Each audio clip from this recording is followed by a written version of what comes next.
Welcome to Beerstories from Beerstory Brewhouse. This video is a grain to glass video with a clone I made of a New York lager from Nørrebro Bryghus. It's a fantastic amber lager, American style, that's dry hopped. And I made a video about how to clone beers, and I actually used this one as an example, and people really liked the video. And yeah, I thought I would brew it and yeah, make a grain to glass video. So here it is.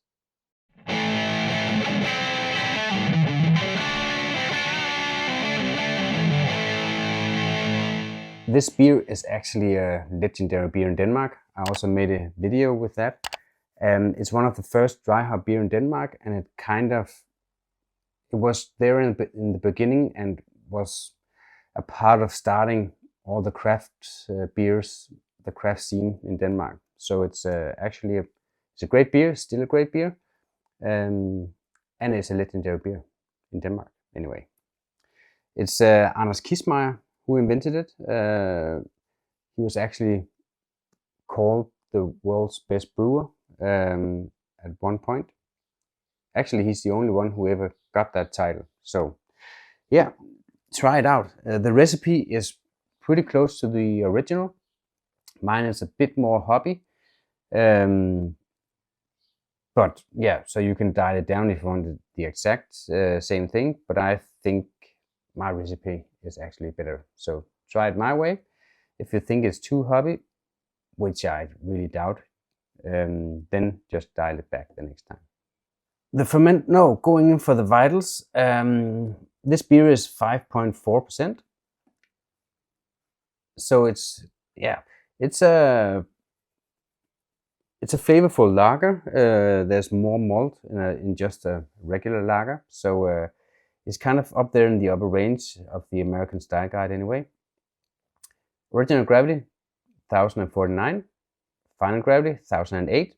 That's pretty low, and I like it that way because, yeah, it just makes the beer more crisp and more dry, and that really suits the bitterness and the hops, and it's just easy to drink.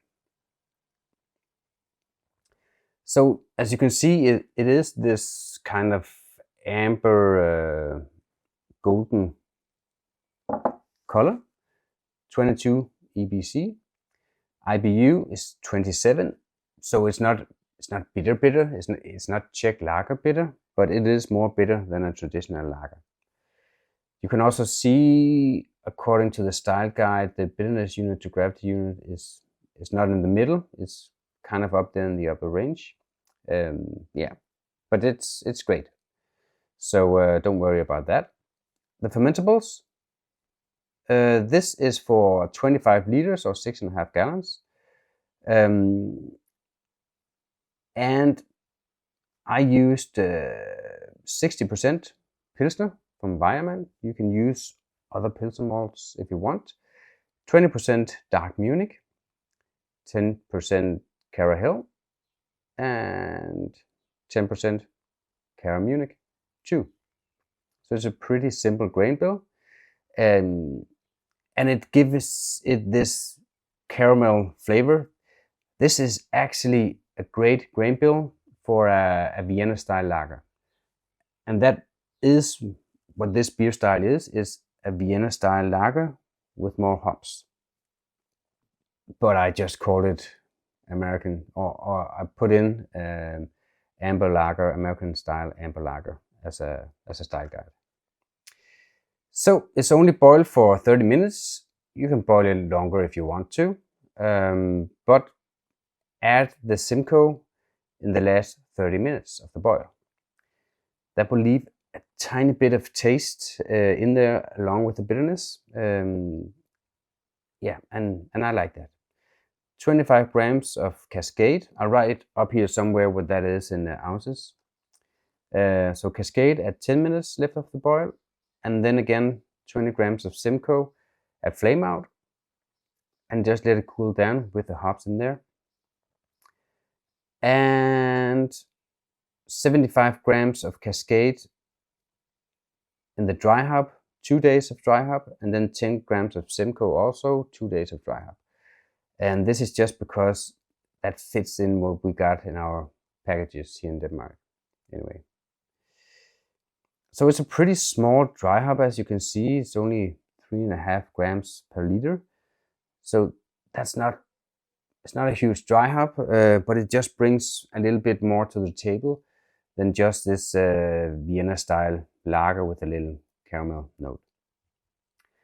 So yeah, I guess that was it for the hops as well. Oh yeah, so there's not a lot of hops in this, but still you don't want any oxygen to get in there while you dry hop. So either dry hop with magnet or use a hop bong or hop dropper or something like that, or dry hop at mid fermentation where you still got a lot of activity that can blow out all the oxygen. That's the second best thing. The best thing would be magnet, so you can actually just dry hop for 2 days. That means that you won't get any of the astringency or any green flavors.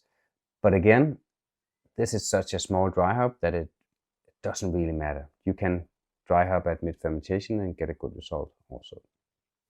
For the mash here, you can see I did a step mash, 52 degrees Celsius.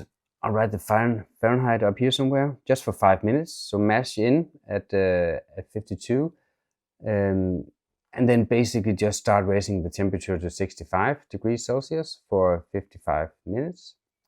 And then do a mash out at 78 just for 10 minutes.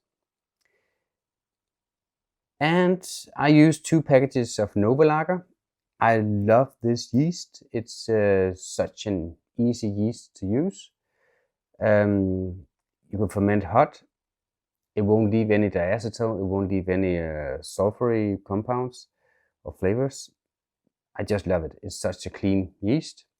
And as you can see here, I fermented it at 17 degrees Celsius for 6 days, ramped it up to 20 degrees for diacetyl rest, and then cold crash. Not old crash, I said. It has to be cold crash, like that. Yeah. If you can adjust your water, I use this water profile. At least adjust your pH. That's pretty important to make this beer crisp. So get the pH down there also for your mash, but if you can adjust your water as well. It's just a pretty balanced water profile. With the sulfates, at least double up of the chlorides. But yeah, so yeah, that's basically it. It's a pretty simple recipe. It's a pretty simple beer, but it's a lovely beer. I get a lot of caramel. I get citrus, kind of an apricot, I think. Yeah, and I think it's the citrus and the caramel that kind of give this vibe of some kind of, yeah, kind of a stone fruit vibe. Yeah, cheers.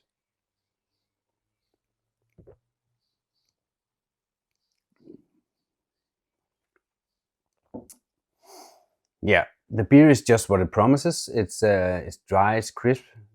You get that kind of citrusy, a little bit citrusy apricot flavor with caramel flavors. It's just a lovely beer, and it's dry. You want to drink more. It gets your saliva going in your mouth.